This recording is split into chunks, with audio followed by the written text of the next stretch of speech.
ದಾಖಲೆ ಕೊಡುವಾಗ ವಿಶೇಷವಾಗಿ ನೀವು ವಾಸಸ್ಥಳ ಕೊಡುವಾಗ ಅಲ್ಲಿ ಒಂದು ವಿಶೇಷವಾದಂತಹ ಒಂದು ಸೌಕರ್ಯ ಕಲ್ಪಿಸ್ತಾರೆ.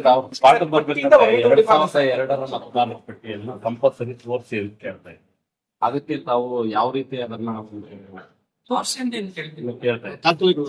ದಾಖಲೆ 11 ದಾಖಲೆಗಳ ಜೊತೆ ಒಂದು ದಾಖಲೆನಲ್ಲಿ ಏನು ದಾಖಲೆ ಕೇಳಲ್ಲ. 2002 ಪಟ್ಟಿನಲ್ಲಿ ನಿಮ್ ಹೆಸರು ಇರಬೇಕು. ಈಗ ಏನ್ ಪಟ್ಟಿ ಮಾಡಿದ್ರಲ್ಲಿ 25 ಪಟ್ಟಿ ಇದೆಯಲ್ಲ, ಆ ಪಟ್ಟಿ ನಿಮ್ ಹೆಸರು ಇರ್ಬೇಕು ಅಂತ ಅಷ್ಟೇ ಕೇಳಿ. ಸರ್, ಈಗ ಆಂಧ್ರ ಮತ್ತು ತಮಿಳುನಾಡು ಕಡೆಯಿಂದ ನಮ್ಮ ಸಸ್ಯಗಳು ಮಾಡ್ಕೊಂಡಿರ್ತಾರೆ ಉದ್ಯೋಗ, ಬಟ್ ಅವರಿಗೂ ಸೇರ್ಪಡಿಸಿ ಆದ್ರೆ ಅವ್ರಿಗೂ ಮತದಾರರ ಪಟ್ಟಿ ಕೇಳ್ತಾರೆ, ಯಾಕಂದ್ರೆ ಇಲ್ಲಿ ಇರೋದಿಲ್ಲ ಅವರು. ಸೊ ಅವ್ರಿಗೂ ತಂದೆ ತಾಯಿ ಅವ್ರು ಹೇಳಬೇಕು ಎಲ್ಲಿದೆ ಅಂತ ಅವ್ರು ಹೇಳ್ಬೇಕು. ಇರೋದಿಲ್ಲ. ಇದರ ಸಾಧ್ಯನೇ ಇಲ್ಲ. 18 ವರ್ಷ ಆಗಿದ್ರೆ ನಿಮಗೆ ನೀವು ಯಾವತ್ತಾರು ಒಂದ್ ಕಡೆ ರಿಜಿಸ್ಟರ್ ಮಾಡಿರ್ಲೇಬೇಕು. ಆಂಧ್ರದಲ್ಲಾದ್ರೂ ಮಾಡಿ, ಕರ್ನಾಟಕದಲ್ಲಾದ್ರೂ ಮಾಡಿ. ರಿಜಿಸ್ಟ್ರೇಷನ್ ಇಲ್ಲ ಅನ್ನೋಕೆ ಸಮಸ್ಯೆ ಆಗುತ್ತೆ. 18 ವರ್ಷ ಆದ್ಮೇಲೆ ಸಾಮಾನ್ಯವಾಗಿ ಎಲ್ಲರೂ ರಿಜಿಸ್ಟರ್ ಮಾಡಿರ್ತಾರೆ. ನಾವೇನ್ ಕೇಳ್ತಾ ಇದೀವಿ, 2002ರಲ್ಲಿ ನಿಮ್ಗೆ 18 ವರ್ಷ ಆಗಿದ್ರೆ ನಿಮ್ ಹೆಸರು ಇರ್ಬೇಕು. ನೀನು ಕೇಳ್ತೀನಿ, ನಮ್ ತಂದೆ ಹೆಸರಿದೆ ಅಥವಾ ನಾನಿದ್ದೆ ಅವಾಗ ಕೋಲದಲ್ಲಿ ಇರ್ಲಿಲ್ಲ ನಾನು. ಅವಾಗ ನಾನು ಇನ್ನೂ ಬೇರೆ ಫಲಮೇರಲ್ಲಿ ಇದ್ದೆ. ನಾನು ಈಗ ಹೊಸದ ಮದುವೆಯಾಗಿ ಇಲ್ಲಿ ಬಂದಿದ್ದೀನಿ, 3 ವರ್ಷ ಆಗಿದೆ. ಆ ಪಟ್ಟಿಲಿ ನೀವ್ ಇದ್ರಲ್ಲ ಅಂತ ನೀವ್ ಹೇಳ್ಬೇಕಷ್ಟೇ. ನೀನು ಯಾಕೆಂದ್ರೆ ಇದು ಫಲಂನೇರ್ದು ಚಿತ್ತೂರು ನಮ್ಮ ಹತ್ರ ಇಲ್ಲ. ಕರ್ನಾಟಕದಾದ್ರೆ ನಮ್ಮ ಹತ್ರ ಇರುತ್ತೆ, ವೆಬ್ಸೈಟ್ ಅಲ್ಲಿ ಸಿಕ್ಬಿಡುತ್ತೆ ನಿಮ್ಗೆ. ನೀವು ಓಪನ್ ಮಾಡ್ತಿದ್ದಂಗೆ ನಿಮ್ ತಂದೆ ಇದ್ರು, ನಿಮ್ ಫ್ಯಾಮಿಲಿ ಇದ್ರು, ನೀವಿದ್ರಿ ಅನ್ನೋದು ಗೊತ್ತಾಗ್ಬಿಡುತ್ತೆ. ಅದನ್ನ ಈಗ ಆಲ್ರೆಡಿ ನಾವು ಮ್ಯಾಪಿಂಗ್ ಮಾಡಿದ್ದೀವಿ. ಮ್ಯಾಪಿಂಗ್ ಅಂದ್ರೆ 2002ರಲ್ಲಿ ಯಾರಿದ್ರು ಆ ಸಂಬಂಧಪಟ್ಟಂತ ಜನ 2025 ಇದ್ದಾರೆ. ಅದು ಮ್ಯಾಪ್ ಮಾಡ್ಬಿಟ್ಟಿದೀವಿ. 90% ಮಾಡಿದೀವಿ. ಇನ್ 10% ಆಗ್ತಾ ಇಲ್ಲ. ಯಾಕೆಂದ್ರೆ ಅವ್ರ ಊರಲ್ಲಿ ಇಲ್ಲ ಅಂತ ನೀವ್ ಹೇಳ್ದಂಗೆ ಅದನ್ನ ನಾವು ರೆಕಾರ್ಡ್ ಮಾಡಿದ್ದೀವಿ.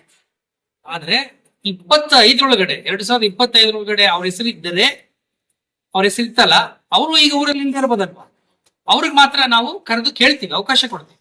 ಸೊ ಹಾಗಾಗಿ ಅನ್ಯಾಯ ಆಗೋಕೆ ಯಾವುದೇ ಕಾರಣಕ್ಕೂ ಬಿಡೋದಿಲ್ಲ. ಇವ್ರು ಹೇಳ್ದಂಗೆ ಪ್ರತಿಯೊಬ್ಬ ಅರ್ಹ ಮತದಾರರನ್ನ ನಾವು ಪಟ್ಟಿಗೆ ಸೇರಿಸ್ತೀವಿ.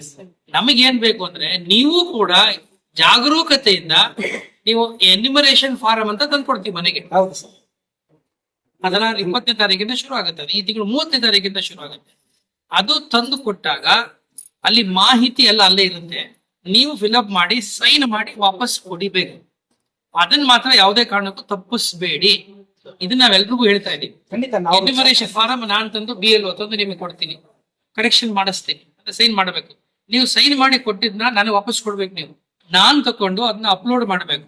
ಅಪ್ಲೋಡ್ ಮಾಡಿ ನಿಮ್ಮ ಹತ್ರ ಒಂದು ಕಾಪಿ ಕೂಡ ಇರುತ್ತೆ, ಆ ಕಾಪಿ ಇಟ್ಕೋಬೇಕು. ನೀವು ಇಲ್ಲದೆ ಹೋದ್ರೆ ನೀವು ಕಾಪಿ ಕೊಟ್ಟ ತಕ್ಷಣ ಆಗ ನೀವು ಕೂಡ ನಿಮ್ಮ ಹೆಸರಲ್ಲಿ ಸೇರಿದೆ. ಅದಕ್ಕೆ ದಯವಿಟ್ಟು ನಿಮಗೆ ಎನ್ಯುಮರೇಷನ್ ಫಾರಂ ಕೊಟ್ಟಾಗ ವಾಪಸ್ ನೀವು ಇತ್ತಿದ್ದೇನು ತುಂಬಾ ಏನ್ ಖರ್ಚು ಅಲ್ಲ, ಏನಿಲ್ಲ. ಒಂದ್ 2-3 ನಿಮ್ಮ ಹೆಸರು, ನಿಮ್ಮ ಏಜು, ಏನೇನೋ ಕೆಲವು ಡೀಟೇಲ್ಸ್ ಕೇಳಿದ್ದಾರೆ ಅಷ್ಟೇ, ಕಾಲಮ್ ಅದನ್ನ ಕೊಟ್ಬಿಡೋದು. ಯಾವುದೇ ದಾಖಲಾತಿ ಕೊಡೋ ಅಗತ್ಯ ಇಲ್ಲ. ಎನ್ಯುಮರೇಷನ್ ಫಾರಂ ಕೊಡುವಾಗ ಯಾವುದೇ ದಾಖಲಾತಿ ಕೊಡೋದು ಅಗತ್ಯ ಇಲ್ಲ. 2025 ನಿಮ್ಮ ಹೆಸರಿತ್ತು, ನಿಮಗೆ ಫಾರಂ. ಇದು ಸ್ವಲ್ಪ ಜನಗಳಿಗೆ ಹೇಳ್ಬೇಕಾಗ್ತದೆ. 2 ಅಥವಾ 3 ಅವರೇ ಫಿಲ್ ಮಾಡ್ಕೊತಾರೆ, ಟಿಕ್ ಮಾಡ್ಕೊತಾರೆ ಅಷ್ಟೇ. ಅದ್ ಮಾಡ್ತೀವಿ ಸರ್.